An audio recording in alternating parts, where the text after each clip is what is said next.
നമുക്ക് ഈ കപ്പൽ എങ്ങനെയാ പോർട്ടിലേക്ക് അപ്രോച്ച് ചെയ്യുന്നത് കണ്ടാലോ. നിങ്ങൾക്കറിയാം, ഒരു ക്യാപ്റ്റൻ വിചാരിച്ചാൽ മാത്രം ഒരു കപ്പൽ പോർട്ടിലേക്ക് അടുപ്പിക്കാൻ പറ്റില്ല. എല്ലാ പോർട്ടിലും ക്യാപ്റ്റനെ സഹായിക്കാൻ ഒരാൾ വരും. He's called pilot. നമ്മളെ വിമാനത്തിന്റെ പൈലറ്റ് അല്ല, this is called marine pilots. പ്രത്യേകിച്ച് ഇപ്പം നിങ്ങളിത് കാണുന്ന ഇതുപോലെ ടൈഡൽ പോർട്ടാണെങ്കിൽ നിങ്ങൾ ഈ കാണുന്ന നീല കളർ എല്ലാം ഷാലോ വാട്ടറാണ്. അതായത് കപ്പലിന് ആ വെള്ള കാണുന്ന ലൈനിൽ കൂടെ മാത്രമേ പോകാൻ പാടുള്ളൂ. പുറത്തേക്ക് നീലയിലേക്ക് പോയാൽ കപ്പൽ ഗ്രൗണ്ട് ആവും, അതായത് അടിതട്ട്. ഇങ്ങനെയാണ് സാധാരണയായി പൈലറ്റ് കപ്പലിലേക്ക് വരിക. നമ്മൾ ഏത് പോർട്ടിലാണോ പോകുന്നത് ആ പോർട്ടിന് അടുത്തൊരു പൈലറ്റ് സ്റ്റേഷൻ ഉണ്ടാവും. നമ്മൾ അവിടെ പോയിട്ട് ഈ പൈലറ്റിനെ പിക്ക് ചെയ്യണം.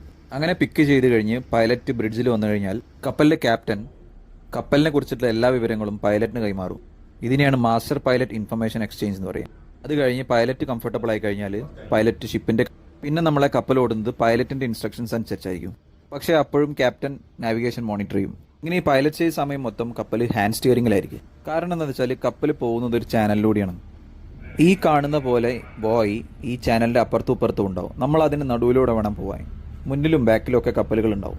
അപ്പോൾ കുറച്ച് കപ്പലിന്റെ കോഴ്സ് അങ്ങോട്ടും ഇങ്ങോട്ടും ആയാലും നമ്മൾ ഗ്രൗണ്ട് ആവാൻ ചാൻസ് ഉണ്ട്. ഡ്യൂട്ടി ഓഫീസർക്ക് ഈ ഒരു സമയത്ത് ലോഗ് കീപ്പിംഗ് അത് വളരെ ഇമ്പോർട്ടൻ്റ് ആണ്. അതുപോലെ തന്നെ ഹെൽസ്മാൻ കറക്റ്റായിട്ടുള്ള ഓർഡർ എക്സിക്യൂട്ട് ചെയ്യുന്നുണ്ടോ എന്നുള്ളതും മോണിറ്റർ ചെയ്യേണ്ടത് അവരുടെ ചുമതലയാണ്. ചില പോർട്ടൊക്കെ ഇതുപോലെ ബോയ്ഡ് ചാനൽ അല്ലാതെ റിവറിൻ്റെ ഉള്ളിലുണ്ടാവും. അപ്പോഴും ഇതുപോലെ വളരെയധികം 30 മണിക്കൂർ 40 മണിക്കൂറൊക്കെ പൈലറ്റേജ് ഉണ്ടാവും. നേരെ മറിച്ച് ചില പോർട്ടുകൾ ഇത്ര ഉള്ളിലേക്കൊന്നും പോവാതെ പുറത്ത് തന്നെ ഉണ്ടാവും. പക്ഷെ അപ്പോഴും നമുക്ക് ബെർത്തിങ്ങിനൊക്കെ ആയിട്ട് പൈലറ്റ് വേണം. കാരണം ഈ പൈലറ്റിനെ അവിടുത്തെ കാര്യങ്ങളൊക്കെ അറിയുള്ളൂ locally. For example controlling the tugs. ഇതുപോലെയാണ് നമുക്ക് കപ്പലിന്റെ മൂവ്മെന്റ് എഗ്ഡിസിൽ മോണിറ്റർ ചെയ്യാൻ പറ്റുക. ഞങ്ങൾ ഇപ്പോൾ അപ്രോച്ച് ചെയ്തുകൊണ്ടിരിക്കുന്നത് വെനസ്വേലയിൽ മറാക്കൈബോ എന്ന് പറഞ്ഞൊരു പോർട്ടിലാണ്.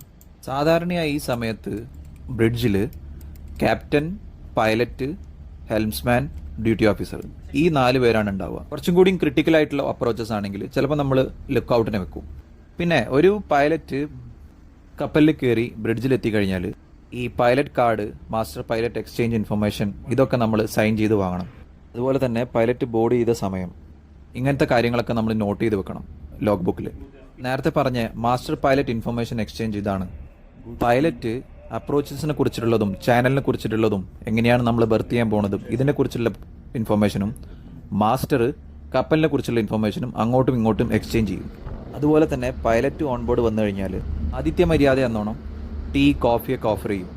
ലോങ് പൈലറ്റേജ് ആണെങ്കിൽ അവർക്ക് ഫുഡും നമ്മൾ കൊടുക്കും. Because they are here to help us. അതാണ് പൈലറ്റേജ്. ഞാൻ എന്തെങ്കിലും മിസ് ചെയ്തിട്ടുണ്ടെങ്കിൽ അത് കമൻറ്റിൽ മെൻഷൻ ചെയ്യാം. താങ്ക്